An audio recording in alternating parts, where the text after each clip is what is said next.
Hello dog lovers, welcome back to our channel. मैं हूं आपका वेट डॉक्टर जितेंद्र तंवर। आज हम एक ऐसे टॉपिक पर बात करते हैं जिस बीमारी का अपने अपनी लाइफ में या डॉग में कभी ना कभी इसका सामना जरूर हुआ होगा या आपने इसके बारे में जरूर सुना होगा, जिसे कहते हैं कैनाइन पार्वो वायरस। जैसा कि आप जानते हैं कि पार्वो वायरस एक ऐसी हाईली कंटेजियस बीमारी है जो कि अगर टाइम से अपन इसका ट्रीटमेंट ना कराएं तो आपके डॉग की जान भी जा सकती है। और इन सर्दियों के सीजन में हर दूसरे पप में ये बीमारी देखने को मिलती है। तो आज हम बात करते हैं कि कैनाइन पार्वो वायरस होता क्या है, उसके लक्षण क्या आते हैं, वो एक डॉग से दूसरे डॉग में कैसे फैलता है, उसके सिम्टम्स क्या है, उसका डायग्नोसिस कैसे कर सकते हैं और उसका ट्रीटमेंट क्या है। साथ ही हम ये भी बताएंगे कि आप उसका प्रिवेंशन अपने डॉग में कैसे कर सकते हो कि आपके डॉग को वो बीमारी ना हो। तो what is canine parvo virus? Canine parvo virus आखिर है क्या? Canine parvo virus, also commonly we known as parvo virus, is a highly viral disease. It's a highly contagious disease जो कि आपके डॉग्स में स्पेशली पप पे अफेक्ट करती है। आपने देखा होगा कि जो 6 वीक से 20 वीक्स तक के डॉग्स हैं या पप्स हैं, उसमें ये सबसे ज्यादा देखने को मिलता है। क्यों? क्योंकि इसका कारण ये है कि ये डॉग्स के अंदर ये वायरस है जो कि उसकी रैपिडली डिवाइडिंग सेल्स होती है, या कह सकते हैं जो बॉडी के अंदर सेल्स सबसे ज्यादा डिवाइड या बनती रहती है उस पर ये अटैक करता है। उसमें सबसे पहली आती है हार्ट की सेल्स। तो देखा होगा कि जो 1 महीने से छोटे पप्स हैं उसमें ये मायोकार्डियाटिस मींस हार्ट को इफेक्ट करता है, हार्ट फेलियर को कॉज करता है। और दूसरा जो इससे थोड़े बड़े हो जाते हैं उससे ये गैस्ट्रोइंटेस्टाइनल फॉर्म के अंदर आता है। तो अब बात करते हैं कि इसका ट्रांसमिशन कैसे होता है। तो जैसा कि हमने देखा कि ये वायरल डिजीज है तो इसका ट्रांसमिशन एक से दूसरे डॉग के बीच बाय एयर हो सकता है।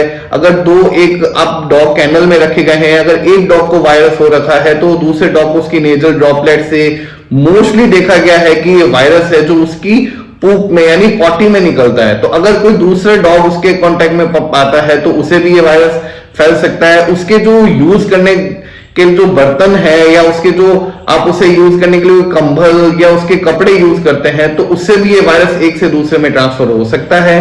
तो जो सबसे ज्यादा कांटेक्ट में या सबसे ज्यादा अफेक्टेड पप्स वही होते हैं जिनका वैक्सीनेशन नहीं हो रखा हो।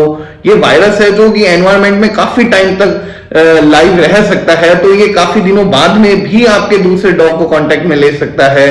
तो ये एनवायरमेंट के प्रति रेजिस्टेंट वायरस है, तो काफी लंबे समय बाद में भी ये इन्फेक्शन आपको अपने पप में देखने को मिल सकता है। पप टू पप इसकी इम्यून स्टेटस पर डिपेंड करता है कि इसकी किस फॉर्म में कितनी मॉर्बिडिटी या मतलब आप देखा जाए तो कि कितना सीवियर ये कॉज कर सकता है इन्फेक्शन। अब बात करते हैं कि इसके साइन और सिम्टम्स क्या आते हैं। तो जैसा कि मैंने बताया कि पार्वो वायरस के अंदर सबसे पहला साइन ये आता है कि वो आपको देखोगे कि वो एकदम एक्टिवनेस उसकी खत्म हो रखी है, वो उसको फीवर हो रखा है। आप अगर फीवर चेक करते हैं तो 103 104 डिग्री के टेम्परेचर, फर्स्ट स्टेज में 104-5 तक भी फीवर रह सकता है। उसको वॉमिशन होने लगती है, आप उसे कुछ भी खाने को देते हैं तो वो वॉमिटिंग में उसको निकाल देता है। दिन में एटलीस्ट ये देखा गया है कि डॉग अब 10-10 बार वॉमिट करता है। अगर वॉमिट करता है तो बॉडी का इलेक्ट्रोलाइट बैलेंस बिगड़ेगा, उसका डिहाइड्रेशन ज्यादा होने लगेगा, पानी की कमी होने लग जाएगी। आप उसकी स्किन को हाथ लगा के देखोगे तो स्किन की इलास्टिसिटी खत्म हो जाती है।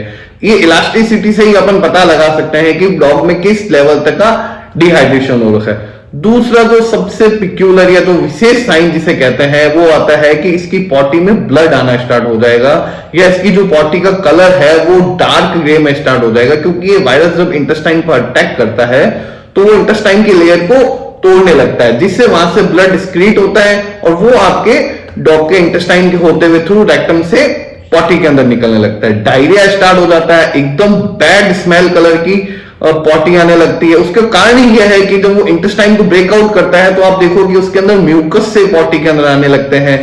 तीसरा इसमें है कि आप देखोगे डिहाइड्रेशन बहुत ज्यादा होता है, एकदम डॉग सुस्त पड़ा रहता है, कोई भी एक्टिविटी फील नहीं करता। एक चीज आप ये नोट करोगे कि आपने देखा होगा जब भी डॉग में ऐसी फॉर्म्स आती है तो डॉग एस पोजीशन पर लेटता है कि उसका जो स्टमक है वो उसके जमीन पे टच होता रहे, जिसे हम कहते हैं कि वो उसको कोल्ड फील होता है क्योंकि उसके अंदर एसिडिटी फॉर्म होने लग जाती है। चौथा सिम्टम आप देखते हैं कि वो एकदम लेथार्जिक होने लगता है, कुछ स्टेज के बाद में उसका टेम्परेचर डाउन चला जाता है, जिसमें आप देखते हैं उसके 99 से भी नीचे टेम्परेचर जाने लगता है, वो एकदम बेसुध सा हो जाता है, क्योंकि पानी की इलेक्ट्रोलाइट्स की इतनी कमी हो जाती है कि डॉग खड़ा भी नहीं हो सकता। अगर आपको ऐसे कोई भी सिम्टम अगर नजर आ रहे होते हैं तो जल्द से जल्द अपने वेटरनरियन से कंसल्ट करें, अदरवाइज इसकी जान भी जा सकती है। अब हम आगे बात करते हैं कि इसका आप डायग्नोस कैसे करें, या डॉक्टर अपने वेट के पास लेके जाते हैं तो वो कैसे डायग्नोस करता है। तो जैसे भी हम जानते हैं कि जब भी आप वेट के पास लेके जाते हैं या मार्केट में अवेलेबल स्नैप टेस्ट किट्स आती है जो कि आपको उसका डायग्नोसिस में हेल्प करती है। इसका जो प्रिंसिपल देखा जाए तो ये इम्यूनोक्रोमेटोग्राफी बेस्ड किट्स होती है।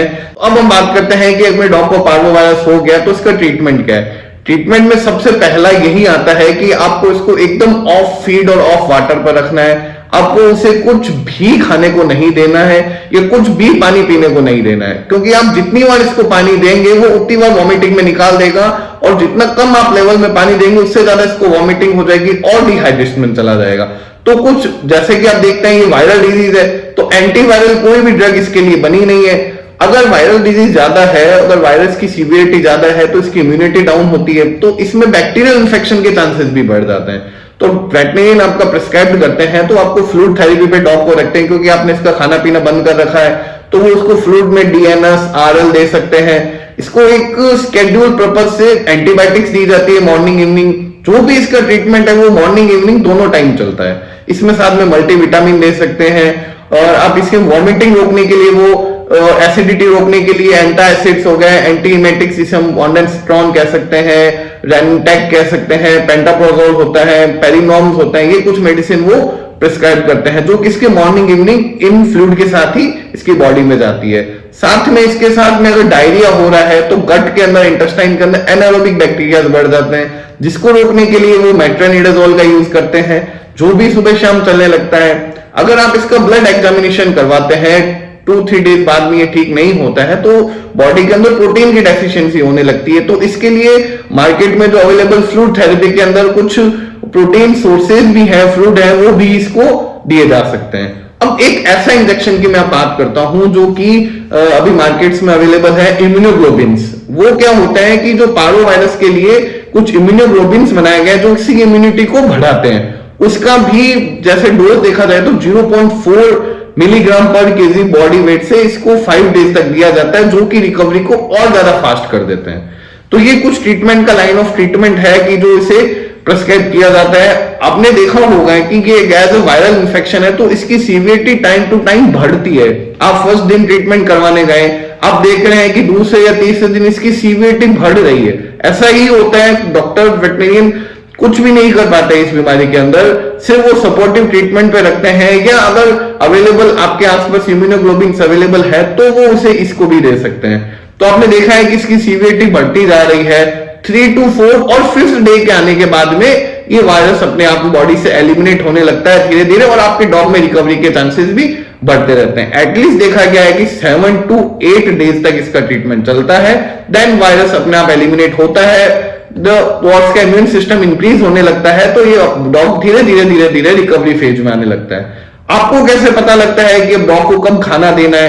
तो जब भी आप देखेंगे कि आपके डॉग ने वॉमिटिंग नहीं की है 2-3 डेज से, और उसके डायरिया में भी उसका जो लूज मोशन का में कलर चेंज हो गया है, थोड़ा पेस्टीनेस या सॉलिडनेस की तरफ आ रहा है, तो आप फ्लूइड थेरेपी को थोड़ा बंद करके या अपने वेट से प्रिस्क्राइब्ड कुछ फीड एडिटिव्स होते हैं, आप सप्लीमेंट स्टार्ट कर सकते हैं। एक बात का विशेष ध्यान रखें, कभी भी पावो के जब डॉग ठीक होता है तो उसको एक साथ खाना ना दें। उसको जो भी हमने खाना डिवाइड करा उसकी क्वांटिटी लिमिटेड रखें, और उसको टाइम टू टाइम फ्रिक्वेंटली उसको खाना देते रहे, एक बार में उसका पेट फुल ना करें। जैसे आप स्टार्ट कर सकते हैं, छाछ हो सकती है, कर्ड। दूसरा, मिल्क एक बार अवॉइड करें आप काफी दिनों तक, एटलीस्ट 5 to 10 डेज तक आप मिल्क अवॉइड करें। जैसे होममेड में आप देखा जाए तो राइस वाटर हो सकता है, कोकोनट वाटर हो सकता है, जो हम दाल बनाते हैं उसका लेफ्ट ओवर जो पानी है आप वो उसे दे सकते हैं, शहद दे सकते हैं एनर्जी के लिए, ओवरएस का घोल दे सकते हैं। तो जो भी आपको देना है आप पहले लिक्विड फूड से स्टार्ट करें, देन धीरे धीरे आप सॉलिड की तरफ बढ़ते रहें। अब हम बात करते हैं तो सबसे इंपॉर्टेंट होता है कि प्रिवेंशन कैसे करें। अगर आपके डॉग को हम पारोवायरस होने ही ना दें उसके लिए क्या करें, तो उसके लिए मैंने पहले काफी शॉर्ट्स बनाए हैं, उसमें आपने देखा है, या मैं अभी वापस बता सकता हूं कि जब भी आपके डॉग आप नए पप पेरेंट्स बने तो उसका वैक्सीनेशन पूरा रखें। जब तक वो वैक्सीनेट पूरा ना हो जाए आप उसे बाहर के किसी भी डॉग से कांटेक्ट में ना आने दें। किसी भी ब्रीडर से या किसी भी कैनल से आप डॉग लेते हैं तो उसके वैक्सीनेशन की पूरी हिस्ट्री लें, क्या उसने वैक्सीनेशन करवा रखा है या आपको करवाना है। उस टाइम उसको कोई भी डिजीज नहीं होनी चाहिए, वो खाना पीना सही कर रहा हो, वॉमिटिंग उसको ना हो रही हो।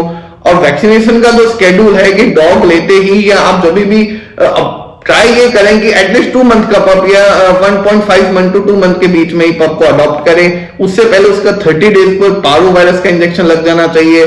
45 डेज पर पारो वायरस के फर्स्ट बूस्टर के रूप में उसका इंजेक्शन लग जाना चाहिए। एक बात का विशेष ध्यान रखें, कोई भी इंजेक्शन आप वैक्सीन लगाते हैं तो उसे बॉडी में वर्क करने के लिए भी 7 to 14 डेज की आवश्यकता होती है। तो ये नहीं है कि आपने आज वैक्सीन लगा लिया तो कल या नेक्स्ट टू नेक्स्ट डे आपका डॉग एकदम पार्वो से प्रिवेंट हो रखा हो। दूसरा, जब भी आप वैक्सीन लें तो उसकी कोल्ड चेन मेंटेन रखें। कोई रजिस्टर्ड शॉप से या रजिस्टर्ड वेटरिनरियन से वैक्सीन लगाएं। कोल्ड चेन का मीन्स ये है कि जो ये वैक्सीन है हमेशा आइस बॉक्स में ही आती है और आइस बॉक्स में ही ये यूज होती है। तो कभी भी आप वैक्सीन ले तो आप विदाउट आइस इसको वैक्सीन को कैरी ना करें। तीसरा ये है कि अपने आसपास के जो डॉग्स हैं उससे इसको बिल्कुल दूर रखें। चौथा, अगर आपके कैनल में आपने कहीं से लिया है या आपके पास 2-3 और पपी हैं तो दूसरे पप को आपका पप वायरस ना पार्वो वायरस ना हो, उसके लिए आप एक चीज कर सकते हैं कि जब भी आपके डॉग को पार्वो वायरस या पप को हो जाए तो बाकी दूसरे पप से उसको एकदम अलग कर दें। उसके यूटेंसिल्स हो गए, उसके ब्लैंकेट्स हो गई, उन सबको उससे अलग कर दें और उस पूरे एरिया को सोडियम हाइपोक्लोराइड सॉल्यूशन हो सकता है उससे क्लीन कर दें। Last but not the least conclusion यही है कि जब भी आप अपना पेट लें तो उसे वैक्सीनेशन पूरा करवाएं। अगर आपके डॉग को पार्वो वायरस हो रखा है तो एज सुन एज पॉसिबल आप उसके सिम्टम्स को देखते हुए उसे जल्द से जल्द वेटरिनरी से कंसल्ट करें। पार्वो वायरस एक ऐसी बीमारी है जिसमें अपन ट्रीटमेंट करते करते भी हम डॉग को नहीं बचा सकते, क्योंकि ये वायरस जब बॉडी के अंदर एंटर होता है तो उसके 4th और 5th डे के अंदर वो उसके सिम्टम शो करता है। उससे पहले वो बॉडी की इम्यूनिटी को काफी वीक कर चुका होता है। तो तीसरा ये और चौथा, ये वायरस जो एनवायरमेंट में काफी टाइम तक रहता है, कैरी रहता है, तो एक बार वायरस बॉडी में आने के बाद में आपको डॉग रिकवर होने के बाद में भी डॉग का अच्छे से ध्यान रखें। Thank you so much. तो अगर आप भी हमारे चैनल पर नए हैं तो प्लीज इसे सब्सक्राइब करें, लाइक करें, शेयर करें। अगर आपको मेरे वीडियोज या शॉर्ट्स लगता है कि अपने फ्रेंड्स के साथ शेयर करने में एजुकेशन के लिए या आपके डॉग्स में डॉग ऑनर को हेल्प देते हैं तो प्लीज इसके दूसरों के साथ शेयर भी करें। Thank you.